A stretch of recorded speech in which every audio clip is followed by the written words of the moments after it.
Everyone, welcome on our YouTube channel. मैं कृष्णा सिंह स्वागत करता हूं आप सबको ही अपने यूट्यूब चैनल में। दोस्तों, आप लोग बहुत ज़्यादा डाउट कर रहे थे कि आप लोग का एयर फोर्स का इनरोलमेंट कब आएगा, रिजल्ट कब आएगा, ज्वाइनिंग कब से होगा, क्या आप लोगों का इंटेक कैंसिल हो जाएगा, टूर ऑफ ड्यूटी क्या है। तो सभी चीज़ों को मैं इस वीडियो में कवर करने वाला हूं। और आप लोगों ने देखा होगा कि लगभग मैं 15 दिन से कोई भी वीडियो नहीं बनाया हूं। और बहुत सारे लोग पूछ भी रहे थे कि भाई आप कहाँ चले गए, कमेंट के माध्यम से। जिनके पास मेरा पर्सनल नंबर है वो कॉल करके पूछ रहे थे, और फिर इंस्टाग्राम पे भी पूछ रहे थे। तो दोस्तों, ये कुछ अपडेट मेरे पास रहता है तभी मैं वीडियो बनाता हूँ। मैं सोचता हूँ कि मेरे पास उतना टाइम नहीं रहता है कि मैं आप लोग का भी और अपना भी समय बर्बाद करूँ। तो जब मेरे पास अपडेट आता है तो ही मैं आप लोग को बताता हूँ। और ये अपडेट कहाँ से आया है ये आप मत पूछिएगा। और ये सोर्स ये सब का कुछ बात नहीं है, बट जो भी चीज़ है वो मैं एक ऑफिशियल आप लोगों को बता रहा हूँ, और ये सारा चीज़ ऑफिशियल है। लगभग अभी जो चीज़ मैं बताऊँगा वो आपका 90% से लेकर 95% तक राइट होगा, और ये 100% भी हो सकता है। मतलब मेरे हिसाब से यही होगा, बट मैं इसका आपको 100% बिलीव नहीं दिलवाता हूँ। बट 90 से 95% मैं आपको बताता हूँ कि ये चीज़ आप लोग का है, यही होगा। सबसे पहले मैं बात कर लेता हूँ टूर ऑफ ड्यूटी है क्या।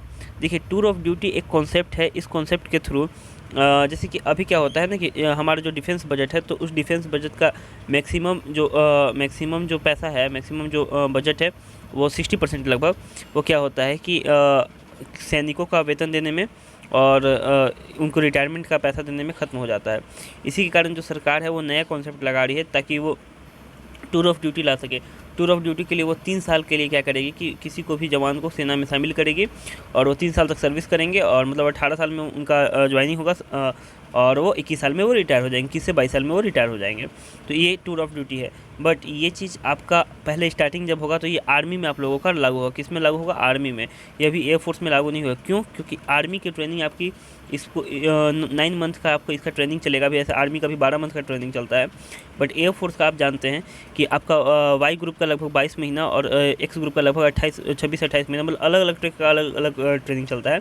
तो चलता है। अगर एयरफोर्स में लागू भी होता है तो वो कुछ ही ट्रेड में लागू होगा, और उसके लिए अलग से वैकेंसी निकलेगी।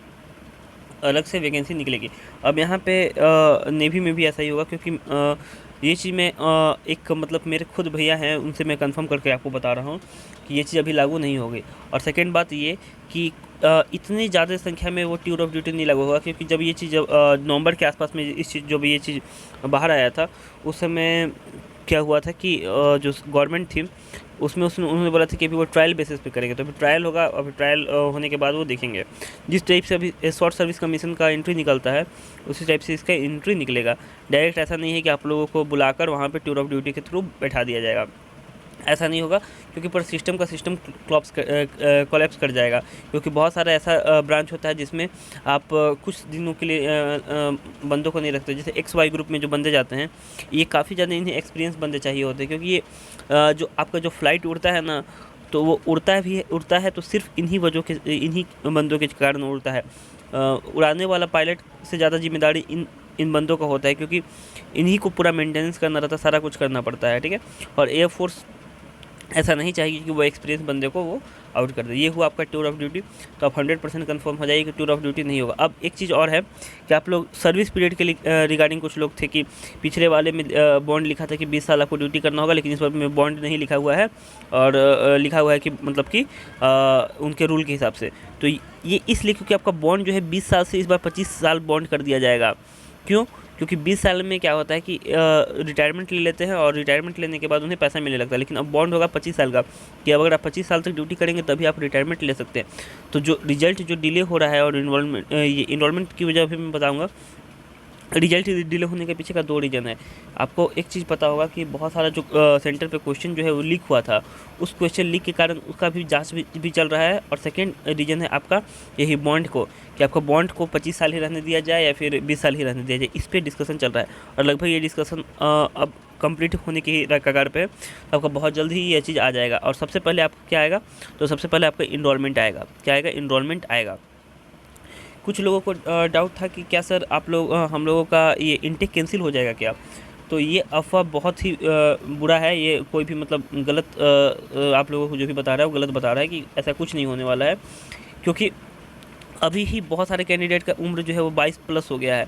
अगर वो और इंटेक को डिले करते हैं तो उनका एज कितना हो जाएगा पता है? 23 साल हो जाएगा। सेकेंड चीज़ थोड़ा सा लेट इसलिए भी हो रहा है क्योंकि आपका ट्रेनिंग ड्यूरेशन जो है वो भी कम कर दिया गया है।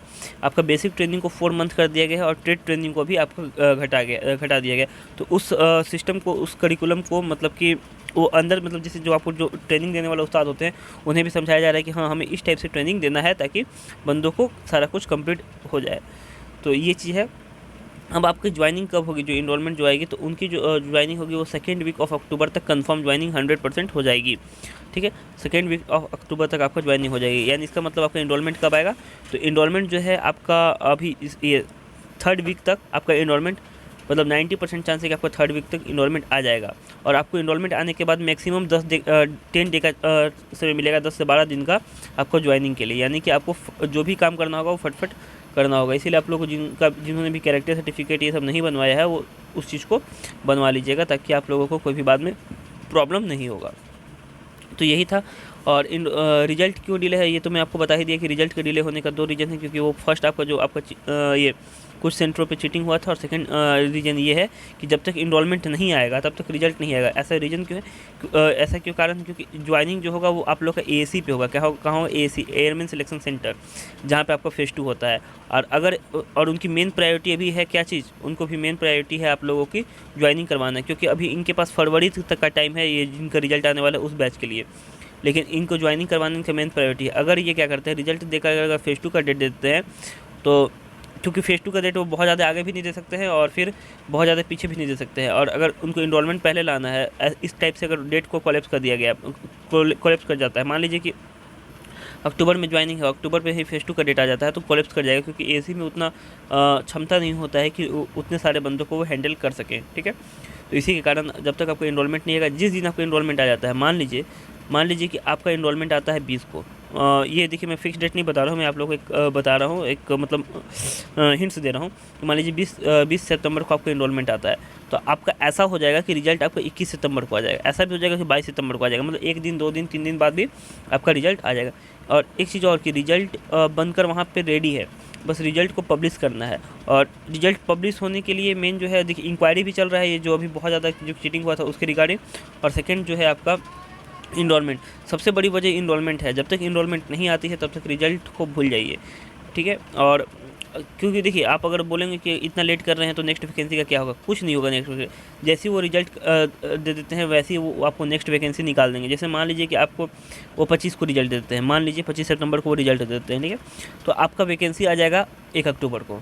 10 दिन में फॉर्म अप्लाई कीजिए, 15 दिन में, और आपका आगे का काम दिसंबर में आपका एग्ज़ाम हो जाएगा, फिर आपका आगे चल जाएगा। क्योंकि उनको तो उन्हें देखिए, ये जो बैच जाएगा उनका ट्रेनिंग किस टाइप से चलेगा, जो बैच जाएगा उनका मैं ट्रेनिंग का शेड्यूल आपको बता देता हूँ किस टाइप से चलेगा। 1 मिनट आप केवल रुक जाइएगा। हाँ देखिए, जो बैच जाएगा उनका ट्रेनिंग शेड्यूल इस टाइप से रहेगा।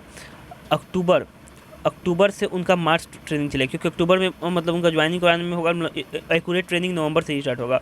तो नवंबर, दिसंबर, जनवरी, फरवरी, ठीक है, नवंबर पूरा नवंबर चलेगा, दिसंबर, जनवरी, फरवरी, यानी 4 मंथ का आपको यहाँ पे ट्रेनिंग चलेगा।